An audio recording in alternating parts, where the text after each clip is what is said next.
Dominique Lauto est un banlieusard et le moyen de transport qu'il utilise tous les jours pour venir au travail à Paris a de quoi étonner. Croisement entre un scooter et une trottinette électrique. Le véhicule est surtout pliant,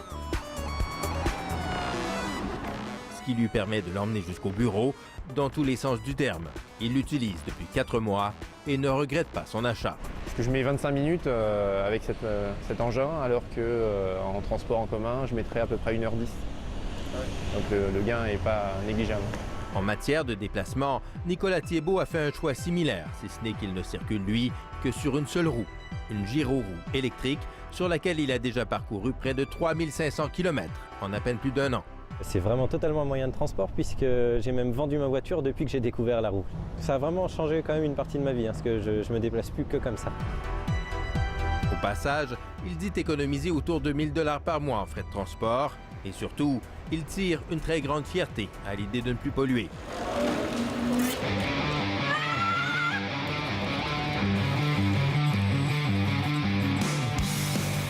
Une tendance de plus en plus répandue à Paris, à tel point qu'un grand salon vient d'être consacré à ces nouvelles solutions de mobilité urbaine. Des moyens de locomotion innovants, originaux, une panoplie d'objets roulants non identifiés. Vélo électrique à 2 ou 4 roues, moto à une seule roue, trottinette, planche à roulettes, gyropode et gyroroue.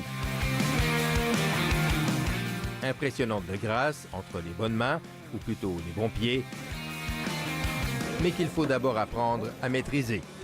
Un marché en pleine éclosion, en pleine explosion. Créée il y a à peine plus d'1 an, l'entreprise française Webot prévoit déjà un chiffre d'affaires de 5 millions de $ en 2017, car le potentiel est énorme. Il faut savoir qu'aujourd'hui, 50% des salariés en France, et je pense que aussi dans le monde, ont moins de 7,5 km à faire pour aller au travail. Donc, avec le développement de ces nouveaux produits, on est pile dedans. Une croissance, certes, due à un effet de mode, mais qui répond aussi à un besoin de développement durable, alors que les Parisiens n'utilisent pas leur voiture 95% du temps et passent 30% du temps restant à se chercher un stationnement. Aujourd'hui, les villes ont des gros problèmes de pollution. En France, il y a autant de décès liés à la pollution que de décès liés au tabagisme. Donc il faut vraiment réagir. Donc il faut que les gens changent de comportement, il faut qu'on trouve des nouveaux moyens pour se déplacer en ville. Au fur et à mesure que se développent ces nouveaux moyens de locomotion, il faudra bien un jour définir la place qui leur est réservée dans l'espace urbain, les trottoirs, les pistes cyclables ou même les voies normales.